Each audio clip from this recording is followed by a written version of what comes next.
បាទសូមជម្រាបសួរបងប្អូនអរគុណថ្ងៃនេះខ្ញុំនិយាយពីរឿងការអភិវឌ្ឍវិស័យឯកជននៅក្នុងប្រទេសកម្ពុជាណាពីរឿងចំនួនព្រំដែនកម្ពុជាថៃយើងមើលនេះគឺជាឱកាសមួយដែរប៉ុន្តែបើសិនយើងធ្វើអត់បានណាវាការអភិវឌ្ឍនៅក្នុងវិស័យឯកជនយើងទំនងជាដូចតែមុនណាមានន័យថាយើងគ្រាន់តែជំនួសអ្វីដែលយើងធ្លាប់ទិញពីប្រទេសថៃយើងទៅទិញពីប្រទេសផ្សេងប៉ុន្តែបើសិនជាយើងអាចជំនួសតាមរូបភាពមួយយើងប្រឹងប្រែងផលិតដោយខ្លួនឯងអញ្ចឹងប្រឹងប្រែងផលិតដោយខ្លួនឯងលើវិស័យអីហើយនៅពេលដែលប្រទេសកម្ពុជាប្រឹងប្រែងផលិតដោយខ្លួនឯងនោះហើយគឺជាការអភិវឌ្ឍវិស័យឯកជនរបស់យើងនឹងខ្លាំងណាតាមរយៈនៃវិធីដែលយើងអាចបង្កើននៅប្រភេទផលិតផលនានាដែលយើងធ្លាប់ទិញពីថៃហ្នឹងយើងអាចធ្វើដោយខ្លួនឯងអញ្ចឹងឥឡូវយើងឈប់ទិញពីថៃមិនមែនយើងទៅទិញពីវៀតណាមឬក៏ទិញពីចិនទេយើងប្រឹងប្រែងផលិតដោយខ្លួនឯងទើបជាឱកាសនៃការអភិវឌ្ឍសេដ្ឋកិច្ចខ្មែរយើងនឹងឲ្យរីកចម្រើននៅថ្ងៃនេះគឺខ្ញុំនិយាយពីបរិបទមួយដោយលើកជា case study ជាករណីសិក្សាតូចមួយដោយឲ្យបងប្អូននឹងយកទៅពិចារណាថានៅពេលដែលយើងធ្លាប់ទិញពីថៃហ្នឹងពេលខ្លះយើងទិញទំនិញពីថៃ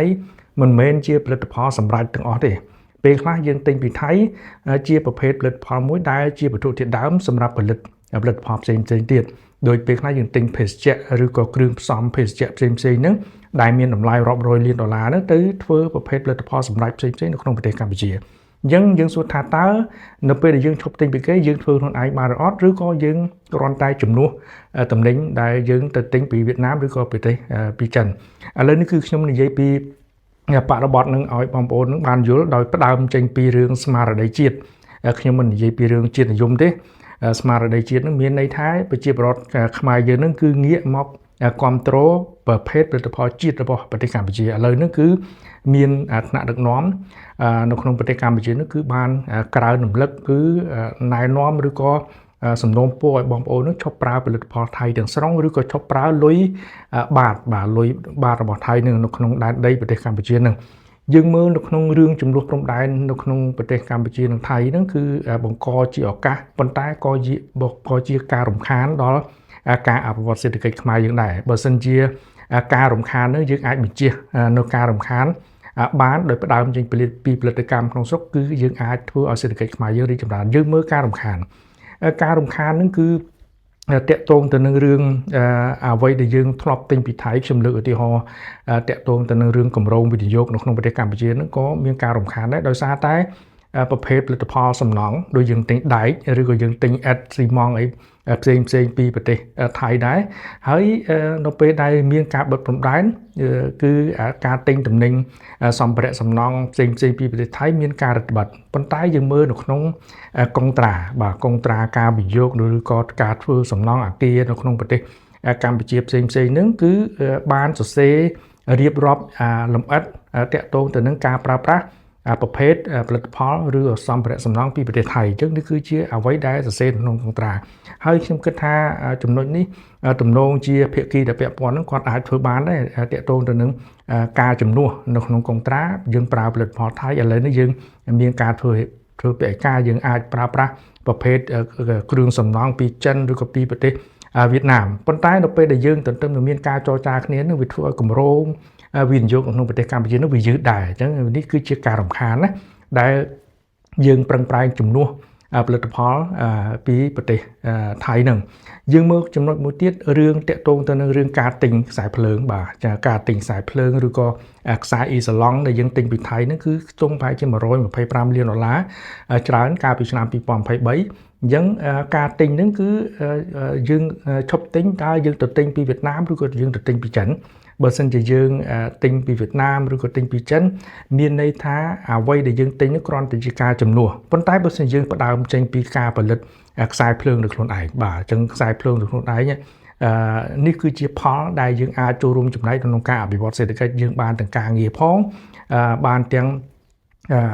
ប្រភេទផលិតផលលក់ទៅកាន់ទីផ្សារតម្រូវការនៅក្នុងស្រុកនេះគឺជាការអភិវឌ្ឍបង្កើតផលិតផល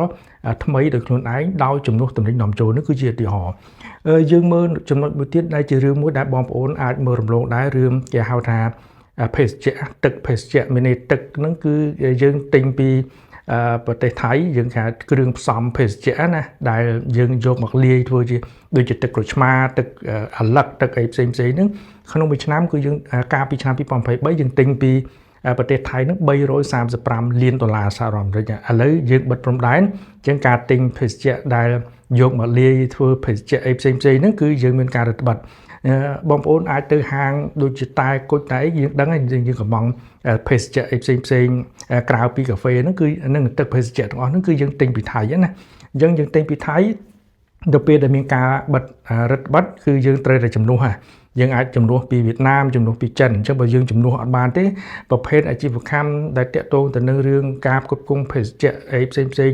របៀបហ្នឹងគឺមានការយឺតយ៉ាវហើយអញ្ចឹងមានការរឹតបន្តឹងមានការយឺតយ៉ាវឬក៏ផលិតផលខ្លះយើងអត់មានវត្ថុធាតុដើមធ្វើក៏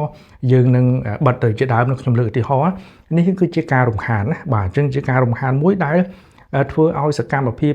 ជួញដូរសកម្មភាពនានានៅក្នុងប្រទេសកម្ពុជាហ្នឹងគឺមានការគេហៅថាការអភិវឌ្ឍយឺត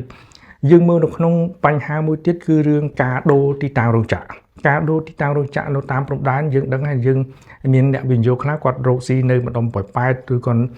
អ្នកធ្វើធុរកិច្ចផ្សេងៗហ្នឹងនៅពេលដែលមានការរំខានគាត់ដូរទីតាំងគាត់អាចទៅទីតាំងផ្សេងនៅក្នុងប្រទេសកម្ពុជាអញ្ចឹងការដូរទីតាំងហ្នឹងវាបង្កជាការរំខានដែរអញ្ចឹងការរំខានក្នុងការចំណាយពេលក្នុងការផ្លាស់ប្ដូរទីតាំងហ្នឹងហើយក៏គាត់ប្រឈមទៅនឹងវត្ថុធាតុដើមដែលតាក់ទងទៅនឹងការប្រើប្រាស់ដែរនេះគឺជាអ្វីដែលខ្ញុំរៀបរាប់តាក់ទងទៅនឹងការរំខានអំពីចំនួនព្រំដែនកម្ពុជាថៃប៉ុន្តែបើសិនជាយើងដោយដែលខ្ញុំរៀបរាប់នោះបើសិនជាយើងផ្ដើមចេញពីការរំខាននោះទៅជាឱកាសអញ្ចឹងឥឡូវហ្នឹងគឺយើងនឹងព្យាយាមប្រឹងប្រែងផលិតទំនិញទៅខ្លួនឯងយើងមើលអ្នកផលិតក្នុងប្រទេសកម្ពុជានោះគឺដោយយោងទៅតាមស្មារតីជាតិប្រជាពលរដ្ឋស្មារតីជាតិនឹងគឺជាកត្តាត្រីមុខដែលធ្វើឲ្យឧស្សាហកម្មខ្មែរយើងនឹងរីកចម្រើនអាចដុះដាលបានណាអញ្ចឹងយើងត្រូវតែប្រឹងប្រែងផលិតដោយខ្លួនឯងអញ្ចឹងការប្រឹងប្រែងផលិតទំនិញនៅក្នុងប្រទេសកម្ពុជានឹងថាតើទំនិញណាដែលយើងអាចធ្វើដោយខ្លួនឯងហើយជំនួសទៅនឹងការនាំចូលអញ្ចឹងដូចទំនិញដែលយើងនាំចូលពីវៀតណាមឬក៏ពីប្រទេសថៃហ្នឹងយើងត្រូវតែមានវិធានការមួយរដ្ឋបတ်ហើយយើងធ្វើឲ្យឧស្សាហកម្មនៅក្នុងប្រទេសកម្ពុជាហ្នឹងរីកចម្រើននេះគឺជារឿងដែលយើងត្រូវធ្វើអញ្ចឹងរាជរដ្ឋាភិបាលប្រទេសកម្ពុជានេះគឺខ្ញុំគិតថាគាត់មានយន្តការខ្ញុំមានជំនឿថាគាត់កំពុងតែរិះរោវិធីដើម្បីអភិវឌ្ឍវិស័យឯកជនឬក៏ផលិតកម្មនៅក្នុងប្រទេសកម្ពុជានោះឲ្យរីកចម្រើនដើម្បីយើងអាចផលិតប្រភេទផលិតផលហ្នឹងកាន់តែច្រើនដើម្បីជំនួសទំនិញនាំចូលមិនមែនតែពីថៃមួយទេពីវៀតណាមឬក៏ពីប្រទេសចិនក៏ដោយក៏យើងប្រឹងប្រែងផលិតអញ្ចឹងនេះគឺជាឱកាសមានតែស្មារតីជាតិរបស់ប្រជាពលរដ្ឋទេប៉ុន្តែក៏តាក់ទងទៅនឹងរឿងការជួយជ្រោមជ្រែងនៅឧស្សាហកម្មក្នុងស្រុកដែរខ្ញុំលើកឧទាហរណ៍ឲ្យងាយយល់ជាសាមញ្ញងាយយល់ឧបមាថា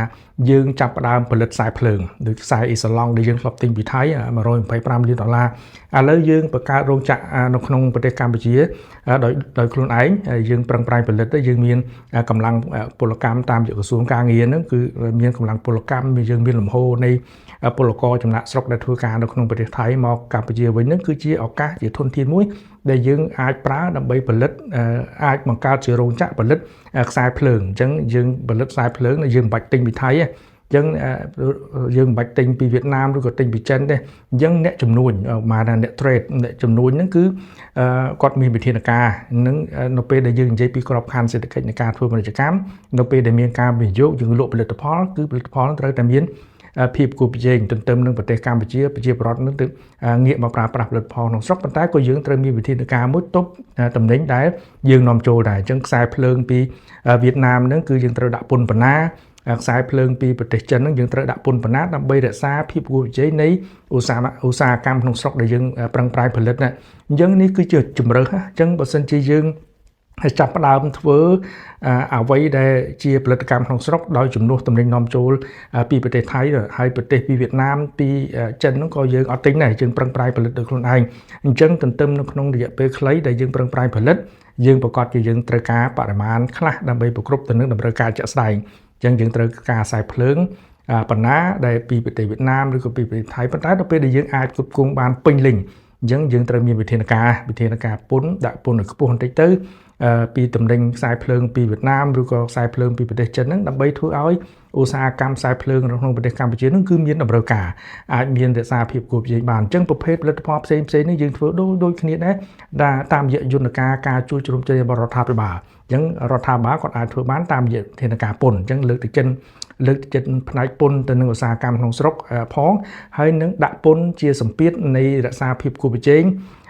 ឧស្សាហកម្មក្នុងស្រុកតាមរយៈទំនិញនាំចូលលើផលិតផលដែលយើងកំពុងប្រឹងប្រែងផលិតនេះគឺជាឱកាសបាទជាឱកាសមួយដែល